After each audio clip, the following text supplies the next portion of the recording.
So today's experiment we are going to deal with PN junction diode. So normal PN junction diode, the aim of this experiment to plot the VI characteristics of PN junction diode and calculate the static and dynamic resistance.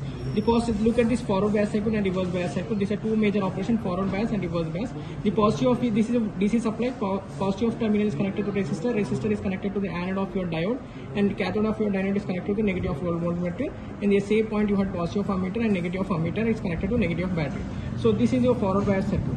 So now look at it breadboard. Wherever you had two holes, those are horizontally connected. Wherever you had 5 holes, those are vertically connected.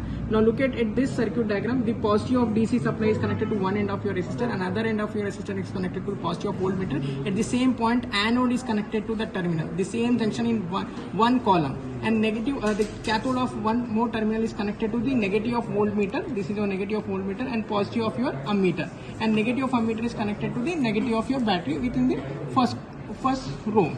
Alright, this is your circuit diagram. So what is aim is that way to find the forward bias. We need to identify the voltage across your diode. This is your voltage across your diode, and current across the diode milliamperes. So we need to identify the voltage across diode is this VD, and this current across diode is ID in milliamperes. So this is your supply voltage. Alright, when varying the supply voltage, you need to note down the voltage across your diode from your voltmeter, and note down the readings at ID. So note down the VD and ID when changing your supply voltage. Note down the voltage across diode and current across diode. So maximum supply voltage you will get it. So 0 to till 0.5 we are getting least amount of current. So 0, 0.1, 0.2, 0.3, 0.4, 0.5 we had current across diode is 0. At 0.6 this variation of current across diode we are going to measure. At maximum 0.68 we are getting 29. Now I just keeping in the maximum supply voltage at here, and we had 0.68 is maximum voltage across your diode, and the current across your diode is 31 milliamperes. So we have at 0.5 we had 0, at 0.61, 62, 63, 64, 68 we are going to maximum current. So in this way we need to note down the readings: 0.61, 0.62, 0.64, 65, 66, 67, 68 you will get maximum current.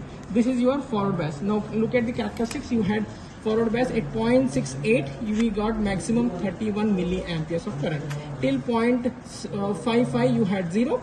After 0.5 we are going to small variation in the current. From 0.6 to 0.61 you got 68 you got maximum current. In reverse bias what we need to do is just we need to change the polarities of your supply voltage, positive to negative, negative to positive. What happened? Voltage across diode and current across diode. So voltage across diode we had 0, 1, 2, 3. When you are varying this 4, 5, 6, 7, the current across your diode depletion region will increases. It will be only 0 at 0, 0. At 1 it will be 0.1 microfarad. At 2, 0.1 microfarad. In all cases it will be a microampere. So not farad, microamperes. At 0.1 microamperes. It is a depletion will increases. There is no current flow off in that current. So application of PN junction diode is nothing but rectifier. Thank you.